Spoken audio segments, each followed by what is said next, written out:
Can you remember a time when you were at a museum or an art gallery and you saw a piece of art across the room that was so compelling you were drawn to it, you had to walk right over and soak it up? What made that piece of art so unique, so compelling? Well, it was the DNA, the marks that the artist infused onto that canvas. The strokes of pencil, the paintbrush flows, the chalk, the energy. That's mark making. And it is a unique voice that every artist has that comes out in their art. So it marks personality, spirit, soul, energy, emotion, all of that and more. Marks are the heart of every piece of art, especially abstract art. And that's what we're going to talk about today. Infusing your art with personal marks and developing your visual vocabulary of marks. Hello everyone, I'm Beverly Todd at Santa Fe Artist Getaway. Join me today and let's go make some marks. Let's start by defining what's mark making and what's drawing. Sometimes they're used interchangeably, but they're really slightly different. So think of a mark, a single mark, as a single word, and think of drawing as a collection of marks that make a sentence, that make a poem, that make a sonnet, that make a full story. So a mark built onto a mark built onto a mark creates the story of your art. Why is mark making so important? No matter what type of art you make, understanding your mark, how you make it, what it looks like, how it shows up on the canvas will make you a better communicator through your art. It will strengthen and mature your unique visual voice. Now, your personal mark or gesture, or the way you do art, is simply unique as your signature, the way you sign your name, the way you talk, the way you walk. It is uniquely you. So practicing your marks every day will make you better at that. It'll help you find your voice, your mark, and it will set you apart from all other artists. Okay, let's get ready to play with our mark making tools. I've got a bunch of them laid out here in my art studio. It's like a candy shop because all the goodies are here. So let's just play around with some of these and see how they work. So let's start with the really basics. The most simple are things that scribble, like a number 2 pencil. So a number 2 pencil is one of my favorite things to mark with because you can grab one just about anywhere and you can draw and scribble and move around. So number 2 pencil makes amazing marks. So moving up from that, charcoal pencils, things that have a little bit softer lead in them, and here's just a bunch of them. I really like these because they have energy, texture, darkness. So we're just using a simple charcoal pencil. And what's also nice about these, they smudge. So there's a softness to them that you can add. I also enjoy using Lyra graphite, which comes in a nice container like this, different softnesses, heavinesses. So these are the Lyra graphites, and they are a little bit softer, a little fatter. You can use them sideways. They blend nicely. A great mark making tool. And similar to those are the graphite chubby sticks by Derwent. And this is a whole container of them. Some soft colors from blues to greens to grays. Let's grab the green one. They also come individually. You can buy them in a little container like this. These are one of my favorites, and I often begin a piece of art using one of these. So, sideways, an edge, a hard edge. And these will also blend nicely. If you're using these, you can let them blend with layers on top of them, or you can seal them up with a spray fixative or a gel medium. Okay, so those are all of our things that make mark like a pencil. We can also use colorful things. Let's move over here. This is a Black Magic ink pen by Higgins. And it has a brush tip on the end. And as this makes marks, it looks a lot like calligraphy. It's gonna make fat, thin, just beautiful lines. So get an ink pen.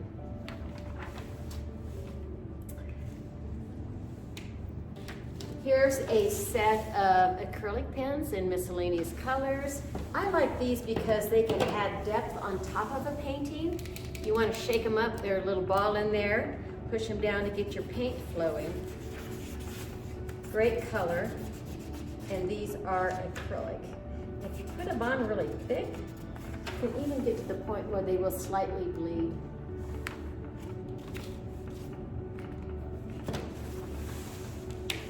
Here's a set of gel pens. These are super yummy. These are a little lighter and more transparent, and they all almost go on like lipstick. Let's find a pretty color here. I really like these to use towards the end because you can highlight, add depth.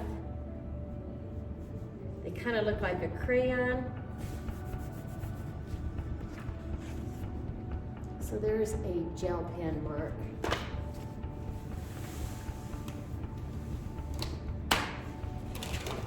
Here's something else that great marks and colors, the woodies. These are actually fat pencils with great colors in them. Sharpen them, keep using them. These are water soluble. So after you make the mark, you can add water to these and to get another effect. So there's the hard line, and then let's add a little water on top of this.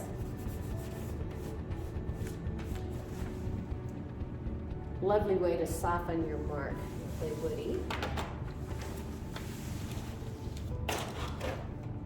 Okay, I've saved one of my favorites to last. These are Derwent's Intense ink blocks, a set of 36. And I have just loved these to death, so they're kind of broken up. The colors on these truly are intense. So let's grab a couple, kind of a citrus yellow and green.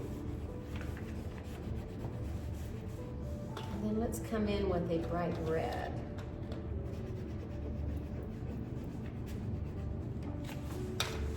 So you can use them like a crayon and make a hard line, but the magic happens when you add water to these. So let's hit them with the spray bottle. Wow. You can see it's bleeding, it's softening. Add lines and smear. Super fun. You could do a whole piece of art with just these mark making tools. And then I saved the best to last. These are absolutely my favorite. And you can tell they're my favorite because they're just in a shoebox. They're broken up, they're well loved, they're smeared. These are oil pastel markers by Sennelier. This is the lipstick red one. These are oil, so if you're using acrylic, you have to remember to bring these in on the top, or if you put acrylic over them, they're likely to peel back. But I've never had a problem working with these in acrylic and sealing the whole piece of art up at the end. They are super creamy and luscious. You can put them on super thick. So there is just straight crayon technique. The magic with these, I've discovered, happens just with the heat of your fingertips. So smudge these with your fingertip, and the heat creates a nice soft line. I was talking to the artist who was in Hawaii, and because it was so warm and humid there, hers practically melted onto the canvas, but she really loved the effect they were getting. Okay, so we've looked at all of the mark making tools that we can draw with our hands. Let's talk a little bit about alternative things with paint that will flow. So I love starting with a waterproof India ink, a walnut ink. These are very, very fluid, and they are really intense that they go on. In fact, that's what the marks behind me were made with. So this, with a brush, is a fabulous mark making tool. I'm gonna use it solid and then water it down a little bit. Beautiful marks with this.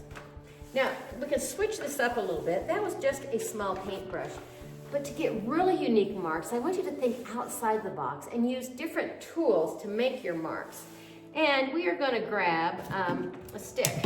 This fell out of the pine tree sometime, and I went out and grabbed it. So use either end of your stick. What's neat about this is it loosens up and you have less control. You're going to get lines that you cannot make any other way.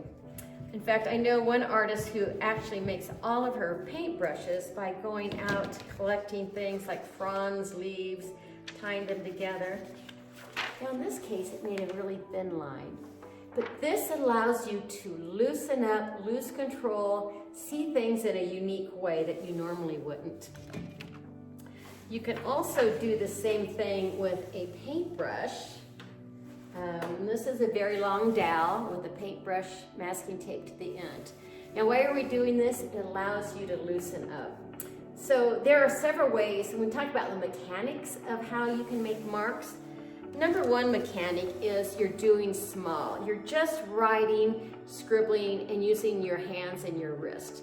Your marks are going to be tight and small and more controlled. Now as you start loosening up, start making marks with your entire arm. Now your marks are going to get bigger, looser, fresher, and then finally use your whole body. And that's what a tool like this can do. It allows you to get away from your canvas. And normally I would use this on the wall over here. So loosen up, lose control. Do not worry about what's happening, because this is your first layer of mark making. And here's what it looks like here. And then finally, this is Audrey Phillips, who teaches here at Santa Fe Artist Getaway, left this stick, and I have to thank her for this. It is an old t-shirt tightly wound onto a long paintbrush handle. This is going to give you another unique mark. Dipping this into the ink. I'm going to put it back here. The end of this is dried up a little bit, so it's a really hard edge. But let's try to get some on the soft side. So on the edge of this, it's into the soft fabric, the t-shirt fabric.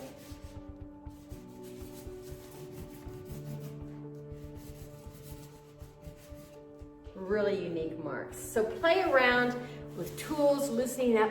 Use your whole body to make art, to make the marks. That is the way you get things truly unique. A couple other things you can do with mark making. Grab your tube of paint. This is just a Liquitex heavy body, and paint from the tube. I like this because it allows you to lay down a really thick, heavy line of paint, or make marks dabbing daubs.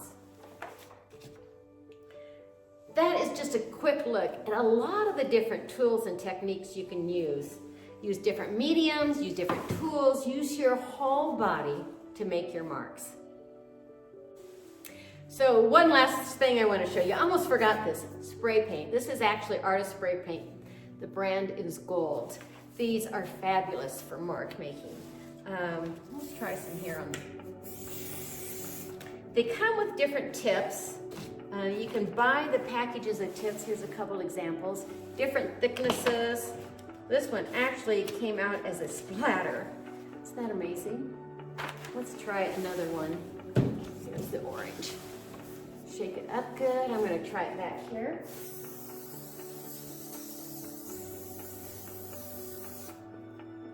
Isn't that a great graffiti technique to that piece of art? So a little spray paint, a little graffiti. Go crazy, go wild with your mark making.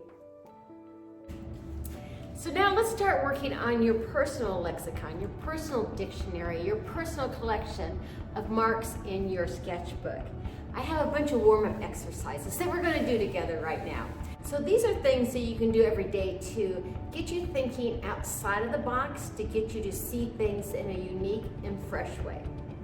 Our first exercise is called opposites. I want you to think of two words that are opposite to each other, and then do a 30-second drawing of each. So I'm just using typewriter paper. You can do sketch paper here. I'm going to use one sheet for each drawing. So for instance, let's start with the concept of noisy, quiet. What does a noisy mark drawing look like? What does a quiet drawing mark look like?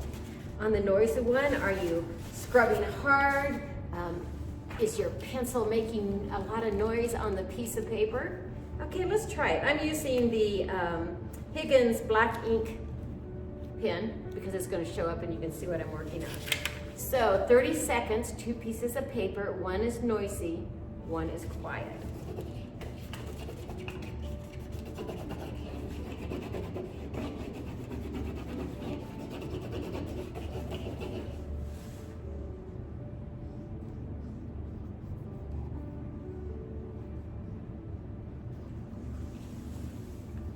Okay, let's look at these. Great example here.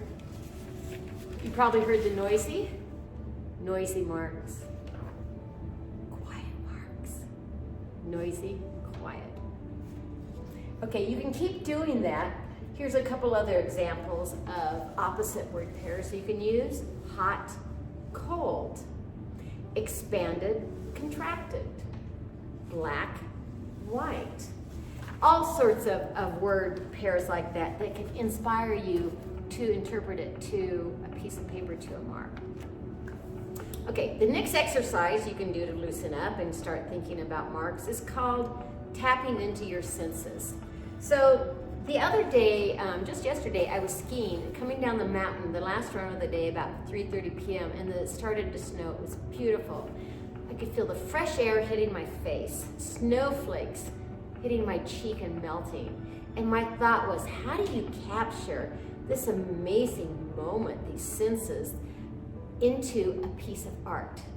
So question your senses. Another example, what does a freshly baked cookie right out of the oven that smells yummy and cinnamon-like? What does that look like on a piece of paper? How do you take that mark? Another sense, how does a warm hug feel? If you hugged your spouse or a child or your grandmother, what does it feel like when you're close to somebody in that sense of a hug? What does a hug look like? So I look for those moments throughout the day and I ask myself that question, how does this translate to a mark, to art? Tap into your senses. Another piece that you can try is called a repetition, a motif drawing.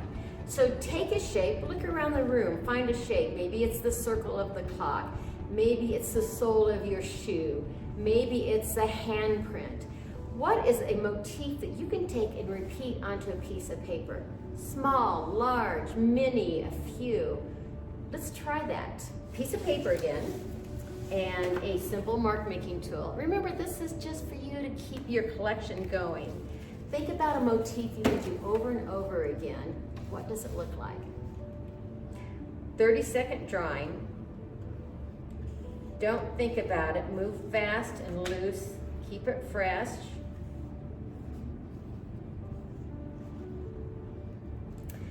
So my motif was a leaf shape, overlapping leaf shaping. The brain, the mind, loves to see something like this and it recognizes it. It sees one leaf shape and it says, I know what that is. There's another one. Oh, I found another one and another one. The brain absolutely loves repetition.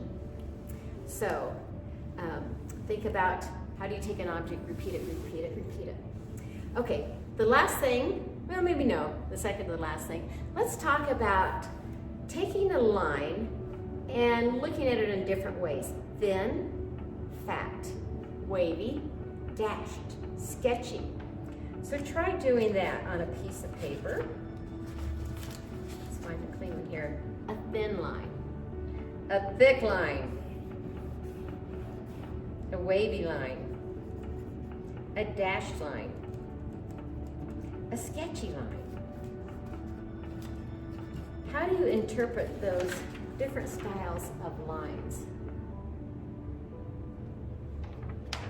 You can see the faster you go with these, the better, because you're not overthinking it. You're letting your body kick in. Let's see, what else do I have here? Oh, here's the last exercise. Last exercise, no, I lied, second to the last.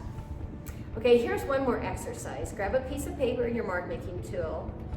I want you to draw a triangle, a circle, and a square. Triangle, circle, and a square. It's probably going to look something like this. Pretty basic. Everyone knows it's a triangle, circle, and a square. Let's see if we can make these marks a little more interesting. This time, draw the triangle, circle, and square really quick. Triangle, circle, square. Got a lot more interesting, didn't it? Okay, this time, do it with your eyes closed and quickly. Triangle, circle, square. The mark got much more interesting. So loosen up, close your eyes, do things fast. Change hands. Let's try that. I'm right-handed, I'm putting it in my left hand. And I'm gonna look away, I'm not gonna look at it. Triangle, circle, square. Challenge yourself to make interesting marks. Okay, let's talk about contour drawing. If you went to art school, you've probably done this, but it's a fabulous exercise because it gets your power of observation really sharp. So there's a couple ways we're gonna do it. Number one, pick an object in the room and look at it for a full 2 minutes. Study its shape, texture, color. Does it have a curve? How do you know it's curved? Is there a shadow? If there's a texture, is it bumpy? Think about it, look at it, observe it, then turn away from it and draw it on a piece of paper without looking at it again. A second way you can do it, draw it on a piece of paper with your eyes closed. And then another way, we're gonna try this one together, is contour drawing by touch. Now, you could touch that object with your eyes closed and draw it, or you could pick something even more familiar like your face. So in this exercise, you're gonna draw with your dominant hand, touch your face with your non-dominant hand, close your eyes, and draw what you feel on your face. You can do this quickly as you want. So if you have a piece of paper now, go ahead. I'm gonna do it for you.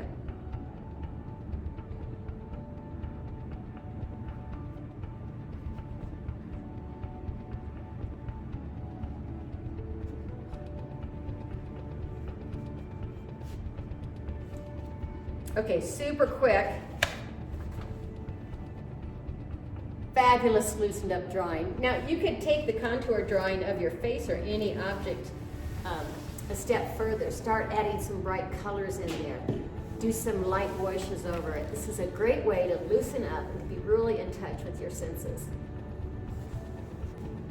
So now that you've got your sketchbook full of marks, it's your dictionary, it's your lexicon, it's your go-to when you start creating, what do you do next? How do you translate that to a piece of art?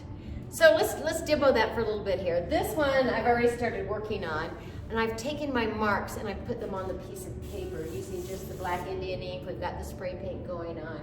So what I will do is layer mark on top of mark on top of mark, a push and a pull.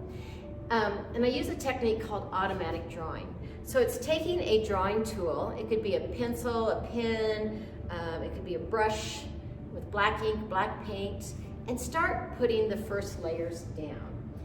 And then after that, go back and forth, called flux. Take some white paint, go in and erase what you don't like. Let some show through. Keep building it up, and you're gonna start to see the story emerge. This is your word, this is your sentence, this is your poetry of art. So I'm gonna start making some fresh marks over here so you can kind of see what it looks like from the start, and then I'm gonna work on this piece, kind of going back and forth in flux. So I'm going to use this fabulous tool, the brush with the long handle. When you're working on a big piece, this is really dynamite because you can stand away from your art. And in between each passage of marks, I like to stand across the room as far as I can because it'll allow you to get a really great visual and read what's going on. You're gonna look for where's the story, where's the strong point, where's the rhythm. For instance, in this piece, there's some really strong, dark marks going on here that are fabulous. And up here's a little bit quieter piece. There's some softer things happening. So where's the energy in the piece of art? Where do you want the energy to go? Start reading and evaluating. Okay, enough talking. Let's paint. So I've dipped it into water, and now it's dipped into the black ink, so it's really loose and juicy.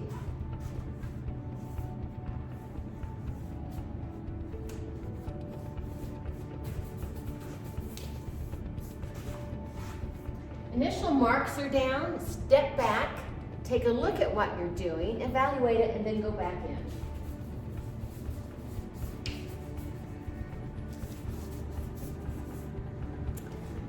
So in addition to the heavy marks, I like to come back in, and this is a charcoal pencil, add marks with a charcoal pencil too. These will be a little bit more delicate layer.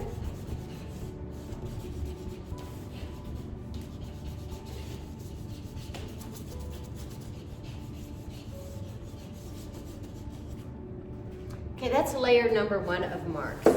The next step is to start pushing and pulling, and I'll start doing that with white paint, even before I start bringing color in. So this is just plain acrylic white. And let's get a fat brush here.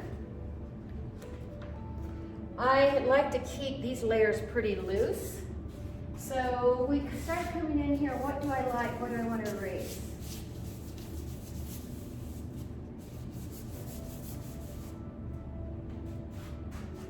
Step back, take a look, what's going on, what do I want to keep, what do I want to erase?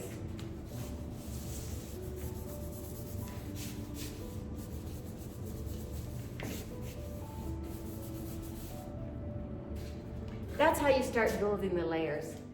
Let's move over to this one. It's got 3 or 4 layers on it already, several techniques. Let's keep pushing and pulling, and I'm going to start pulling in some of these different tools that we looked at earlier. Thick white, which is a fabulous eraser. And sometimes making a mark is not adding something, but subtracting. So turning your brush around, making a mark to take away paint, or using something like the scraper. What a cool mark. I don't know how well you can see that, but that is a shadow over top of the black. So keep pushing and pulling. Let's come in, here's the oil pastel, love this.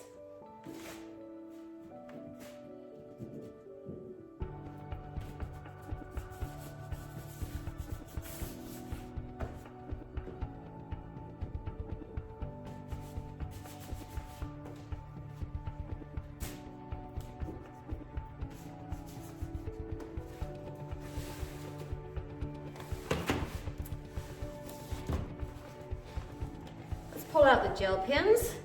These are very translucent, almost like a lipstick, so I'm not sure how well we'll see on here. This is an orange gel pen. It smears slightly.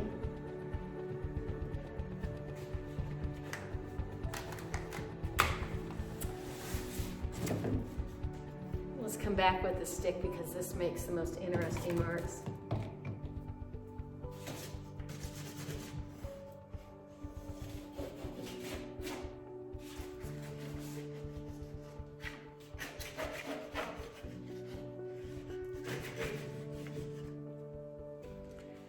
So that's the layering process. Push, pull, add a mark, subtract a mark, stand back across the room, look at it, read it, figure out where you're going next with your marks. Eventually I'll start bringing color marks on top of here. This is the start of the story, the poem, the piece of art that's uniquely you. So as we wrap up at the demo, I want to share a few resources with you that I think you'll enjoy. First one, is this book called Expressive Drawing by Stephen Imony, and you can buy it on Amazon. Stephen does workshops online and in person, but he is a master at mark making and helping you to loosen up and see marks and see your art in a really unique way. Highly recommend Stephen Imony. Also, I recommend taking a workshop either online or in person with a master mark maker, with a master draw. And Sarah Post is one of those people. She teaches online. I'm studying with her right now. She'll also be here at Santa Fe Artist Getaway this summer. Also at other couple of great abstract artists that do mark making. Krista Harris and Audrey Phillips are teaching here at Santa Fe Artist Getaway, and also myself. I am doing 2 workshops in Abstract Studio, and we'll heavily work on mark making and finding that unique visual voice. Lastly, you know, if there's an artist you love and admire, get one of their coffee table books and look at their art, dissect it, figure out why it is so compelling. And then ask yourself, how do I translate that to what I do? How do I incorporate their ideas, their strengths into my personal mark making? So Joan Mitchell is one of my favorite, and of course, Cy Twombly. Think about this. A single mark is a dot. An extended dot or mark is a line. And a series of dots and lines is a shape. And a series of shapes and lines and darks all together is a pattern, is a piece of art. And that's what we're talking about today, creating those marks and shapes and lines so that you will make stronger personal art that's uniquely you. So the more you show up and practice your mark making, the better you'll get at it. It's like getting on a bike. You'll just be riding it away down the street. So thank you for joining me today. Go out and make marks. Make those powerful pieces of art.